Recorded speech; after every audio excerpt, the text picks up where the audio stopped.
gotta look this world in the eye. I gotta live this life till you die. Alright, what's up people? This is SiTHFuRioN, and right now we're going to be continuing on with Sons of Anarchy. We're on episode 3 of season 2. This episode is called Fix.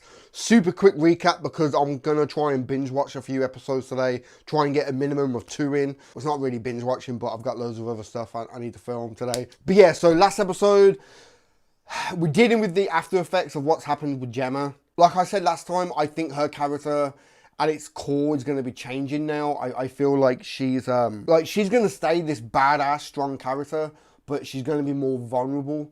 And the fact that she can't confide in Clay or Jax on what's actually happened. The only people that she has is the chief and Tara. What I think is going to bring that little circle closer together, you know. Plus there's also the nanny as well. Like at some point they're going to have like a sit down and a chat. But I'm really interested in seeing how Gemma's character is going to evolve now and how she's going to change. There's going to be the worry of diseases and everything. What she's probably waiting for the results to come back. So maybe she's going to try and keep a bit of a distance away from Clay, because we saw it in like the last episode when he came in to take her home and she didn't want to leave yet. And when he leaned in to kiss her, she kind of pulled away. So there's going to be that. Like she's probably, like, one, she's going to be really worried about passing something on to him if she does have anything. But two, I think it's just the most obvious factor. It's shock. You know, she's going to feel very scared and vulnerable. It's a very fucked up and traumatic kind of experience to kind of have to deal with and move on from.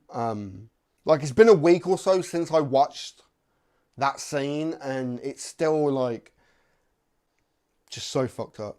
So I think Gemma's character is not going to be the same now. I think her and Tara are going to, you know, come more together and closer. Especially like it seems like she's kind of cool with Tara and Jax being together now. You know what I mean? So at the moment it seems like there's peace on the battlefield, if you will. You know what I mean? Plus, like, the last time we saw Wendy was at the funeral at the end of season 1. So it depends what happens when she comes out of rehab and everything. You know what I mean? If she's gonna try and shoehorn herself into Jax's life and the baby and everything like crazy, cause more drama. Yeah, I can see Tara and Gemma becoming close. I wonder if at some point, because like there's this drama and issue between Jax and Clay, and they're kind of like on each side, you know what I mean? And I think other people in the club are going to start noticing it. But I'm wondering if what's happened with Gemma now, like once they find out, is that going to be kind of like, okay, we've been fighting over like our own personal shit, but like we've got a common thing here, you know? That's your mom, that's the woman I love, like let's put our differences to one side and you know, deal with this shit. I think what's happened with Gemma is going to be the reason why they come back together to a certain degree, if you get what I mean. You got Ope as well. I think Ope is still struggling after losing Donna. Like the way he walked out in the middle of that fucking gunfight, it was like he didn't care. It was like he kind of, I don't want to use the term death wish. I'm not going to say he's got a death wish because he's got kids, but I think in the heat of the moment, I think he just says fuck it. You know, at his core, his character has changed now. You know, it's like he's still very, well, obviously he's still really in shock over what's happened with Donna. And God help Clay if Ope ever finds out. And Tig as well. God help the both of them if Ope ever finds out. I think Ope would just go on a complete warpath, you know. But yeah, we're going to jump into this. Episode 3. Let's do this, man.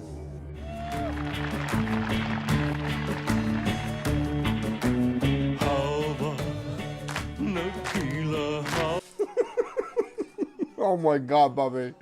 Gotta love Bobby Alvis, man. Oh my God, so good. Oh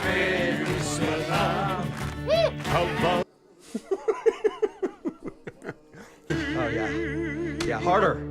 All right. Harder. Big finish line. Oh yeah. Oh God. Oh God, give it to me harder, please. Check it.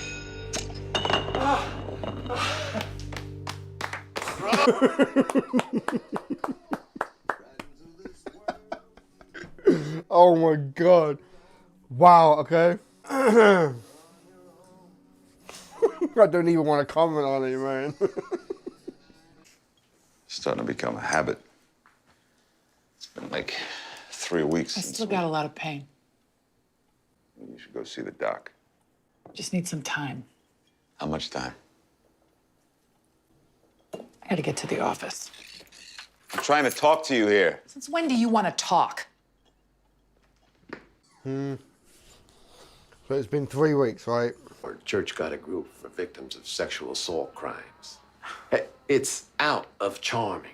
You really think that I'm the type of gal to join some holy, poor me circle jerk?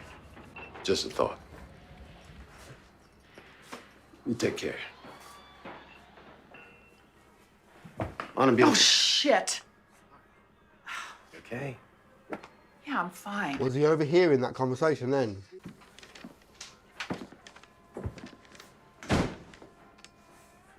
Wow, could he have overheard like something? But she definitely needs to like have someone to talk to. Like, yes, she's got terror, but you know. You know, you saw us in the garage with that shoulder. Why don't you take point up at Cara? Run the books, keep everybody zipped up, take a salary. Luana's gonna shit. Yeah. Yeah, well, better things coming out of her ass than getting jammed back in it, huh? All right. Wow.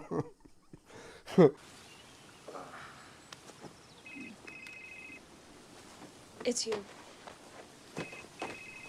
Shit. Porn hotline. You better get out here, brother. Why? Well, Bobby turned up, told Luan he's handling the books and shit. He did what? Who told him to do that? Clay, I guess. Jesus Christ. All right. Wow. Chlamydia outbreak. Sorry. Maybe we can still salvage the day. Okay. Where's Gemma gone? Cara. Guess Luan's having some kind of meltdown. Stupid. Bitch. I hate it when Mommy and Daddy fight. Clay vows to keep Charming safe and drug-free. That's why folks embrace the MC. What happens to public opinion if he can't do that? If drugs landed in Charming, that's on me. It's on Unser. And if Sam Crow is knocked off their iconic pedestal, then when you take over, the drugs go away. What? Are you talking about deliberately bringing drugs into my town? I'm talking about creating a temporary problem that allows you to flush out the permanent one. Haven't they already approached Darby about fucking dealing in Charming? Ethan Zobel, Impeccable Smokes. Cigar King. That's right. Gentlemen. Yeah.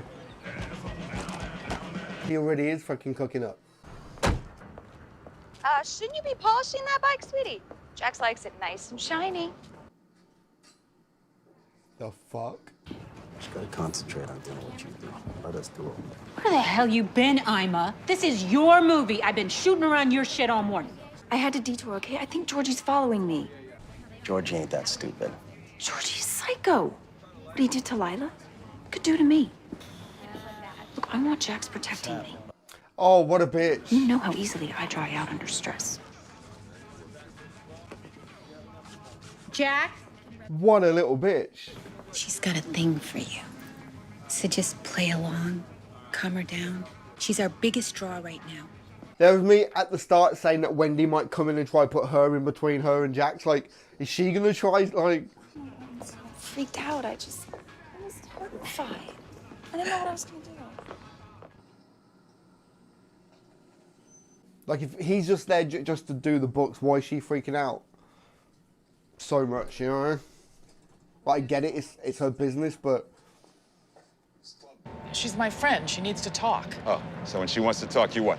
Drop everything? Jesus Christ. What are you, 3? Get back to the garage. Excuse me? Last thing I need is for you running diva over a goddamn comp factory. Asshole. The fuck? Just what those arthritic mitts need, a good pounding. You want to see a good pounding? Oh, yeah, come on, badass. Lay hands on me. I'll slit your goddamn throat. Ah! Don't you just... Don't. Wow.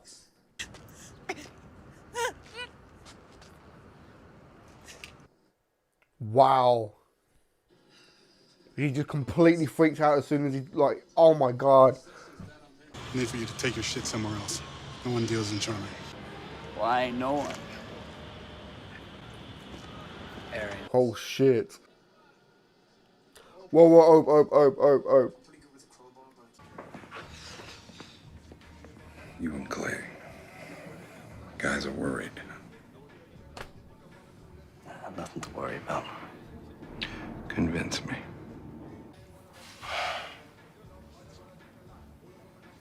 Just father-son shit, you know?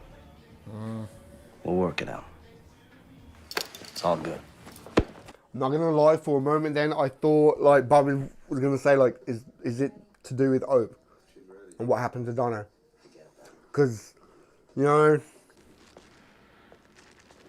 Thirsty? HIV test.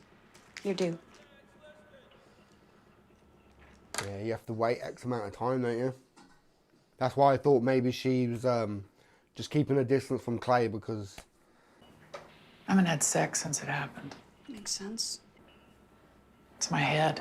You need time. I need something.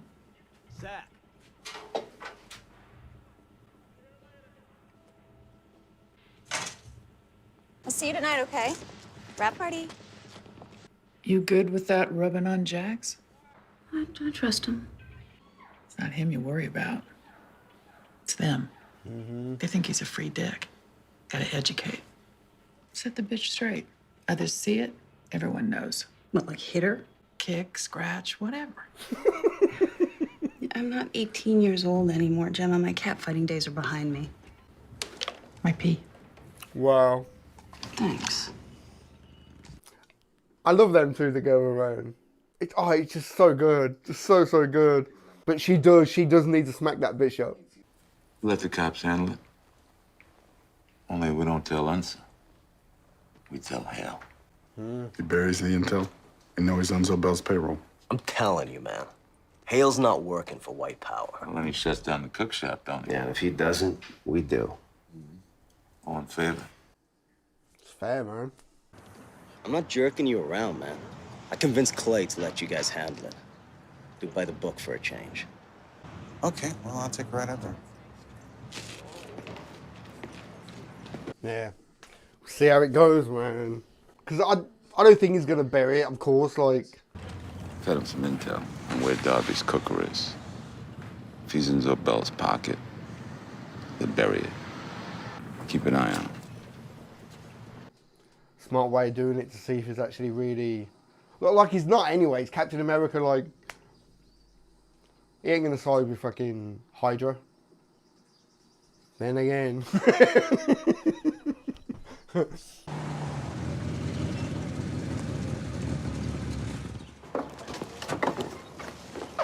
Go and fuck him up, come on. Do something. You already had Darby cooking meth. Yep. I'm not responsible for Mr. Darby. That's your temporary problem, flooding the mill with crank. I despise drugs. It's the last thing I would ever wish for Charming.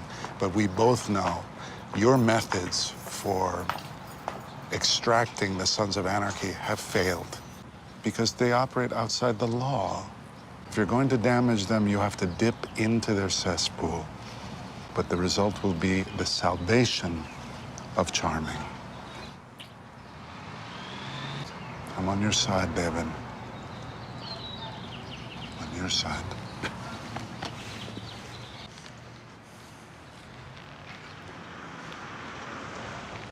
Fuck that shit. Get your warrants and start fucking arresting shit. Hale. Yup. That intel in the lab, that's bogus. Ah, There's nothing out there. really? Hail fucking Hydra, right? I'm in the middle. Italians paid him a lot of money. You know why? Handled 2 sets of books. Twice the work, twice the risk. Has she been skimming off the top? Been running a skim. Oh, shit. By my calculations, you've been cutting us light for 6 years. Otto gave me this business. Club's the reason he's in jail. Well, you can justify it however you want, but you stole from us. What do you want me to do? It's a club decision now. Wow. Wow. 6 years. She's been skimming off the top and shit, right? Look, Luann, you're Otto's old lady. Yeah. Yeah. Yeah, Yeah. but there's a prison clause. Bobby, no! No, Bobby!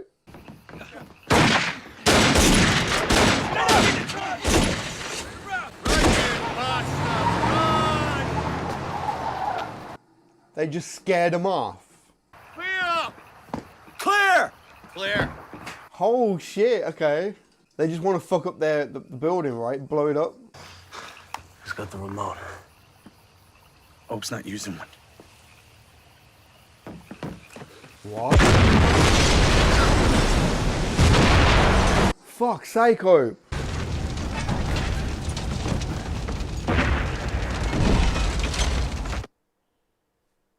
He just said it and ran, like, what the fuck? It is like he's got kind of like a death wish, isn't it, right? I said it, well, kind of at the start. I said it's kind of like he's got a death wish. It's like he just don't give a fuck no more. Oh, OP. By accident.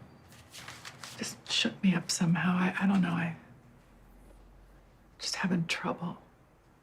How do I help? I'm so sorry. It's bleeding all over you. See, it makes it hard because he doesn't know.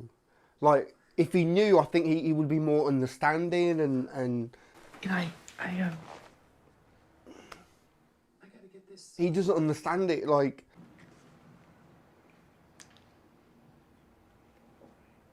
She's got to tell him at some point, man. The longer she leaves it, it's like it's pushing them apart. Like, and from Clay's standpoint, I could understand it if, like, the woman that I love all of a sudden just doesn't want any, like, physical intimacy. Every time I try to get close, she's pulling away. Like, you know what I mean? I could understand it from Clay's kind of standpoint, but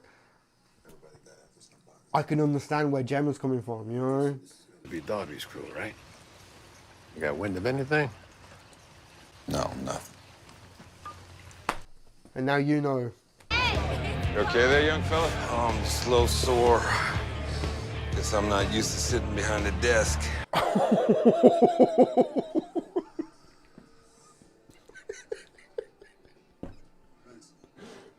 He's actually walking funny. This is a closed party. I'm looking for Jax. Honey, I said get out, bitch. that's right. You heard her. What part of that is so complicated? Get out of my face. Oh, shit. Come on, Tara. Smack that bitch. Like, honestly, like, if I had to pick between them, I would pick Tara every day, man. We talked about this. It's business. They're just in.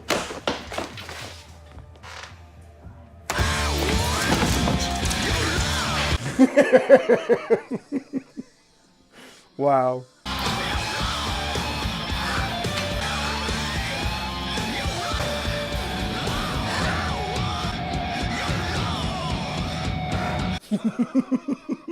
The smile. Oh, that's so much better than a smack in the face. Oh, I love this show. Oh my god. Wow. So fucking good. Captain America, Hail Hydra. I think right now, I think he's been talked into this whole thing about bringing drugs into Charming to try and get rid of some, like, Sam Crow. But I think because he's too much of a good guy, you know what I mean? Like, he wants to do things by the book. Hence what happened, like him telling the chief about what was going on with the ATF bitch and OP and everything. I think when it really comes down to it, I think Captain America just wants to do... I keep calling him Captain America. I think Hale wants to do it by the book and be the good guy, you know. And when drugs start coming into Charming, and because it's gonna happen even if they bring them over the border and shit. I'm thinking probably because something needs to happen for Hale to realise that it was the wrong move. Yeah, thinking about it, I think the only way that they could really do it where Hale realises that he's been making a mistake by aligning himself with these fucking racist fucking... Like, maybe there's, like, a couple of cases of, like kids being arrested for possession of drugs, like teenagers. Or even worse, someone dies. They overdose on drugs. Just something. Like, something needs to happen for Hale to realise he's made a mistake. Because, like I said, like, he's always been, like, a good guy. As far as Gemma and the whole situation there, like I said, it's a very traumatic thing to kind of have to live through and then to deal with every day afterwards, you know. Like, sadly, I've met a lot of women who has been through traumatic experiences with boyfriends or, you know.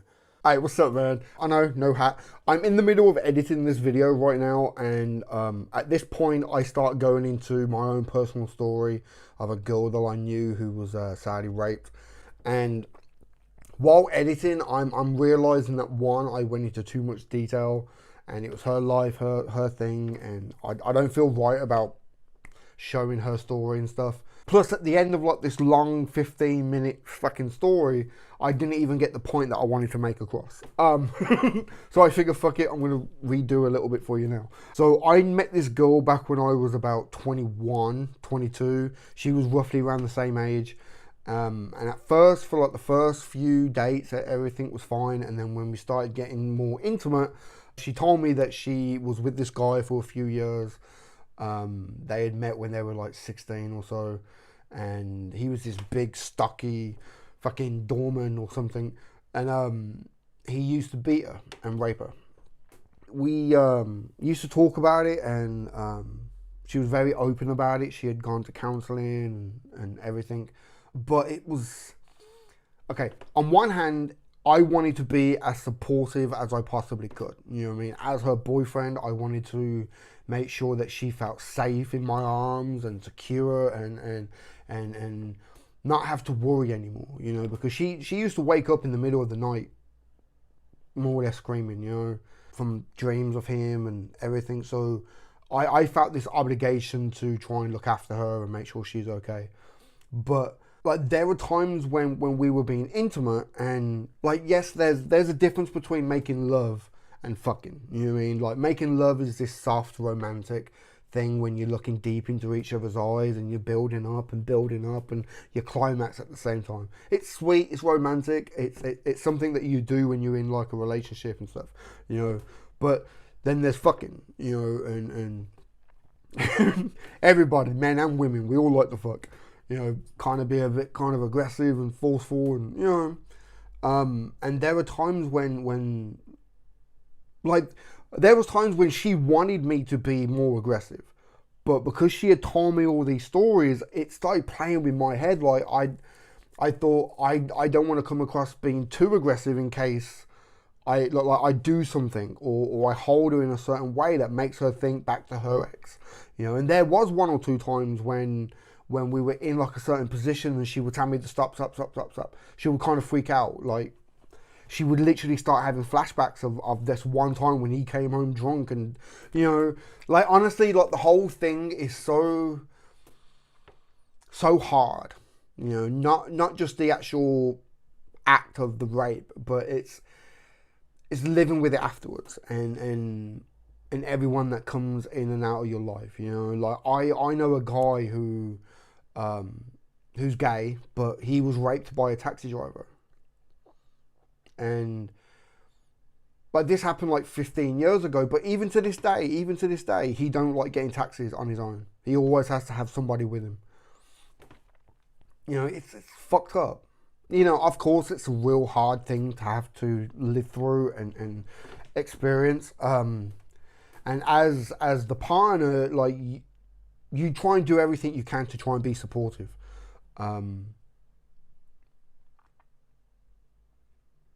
But it's hard. It's hard on both parts, you know. But to kind of go back to the point that I want to make that I didn't make in this video, was Clay. Clay right now is acting like a bit of a dick, but he doesn't know. And I feel like if Gemma told him and opened up to him, like any guy, like any man who truly loved his woman or partner, or anyone who loved their partner, I think you would try and do everything you can to be supportive and be there for them and everything. But because Clay doesn't know, the fact that Gemma's keeping it to herself, it's making it real detrimental and it's fucking up the relationship. And it's not good. It's really not good. But just for the record, me and that girl, we didn't break up because of that whole experience and the conversations we would have. It was just... we were just two different people at the time. I actually stayed in touch with her for a long time afterwards because I was one of the only few people that she'd really like opened up to.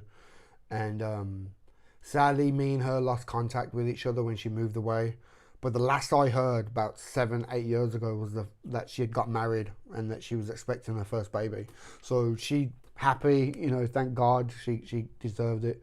But yeah, it's a real fucked up situation to have to kind of go through. And yeah, I think I've actually made my point. So back to the freaking video. Right, okay, I'm going to wrap this up because I feel like I've been sat talking for ages.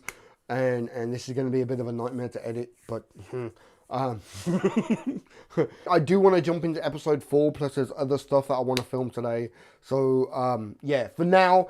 give this video a thumb up if you like it. Comment down below, let me know what you think. And subscribe if you haven't already, man. Alright? I've been SiTHFuRiON.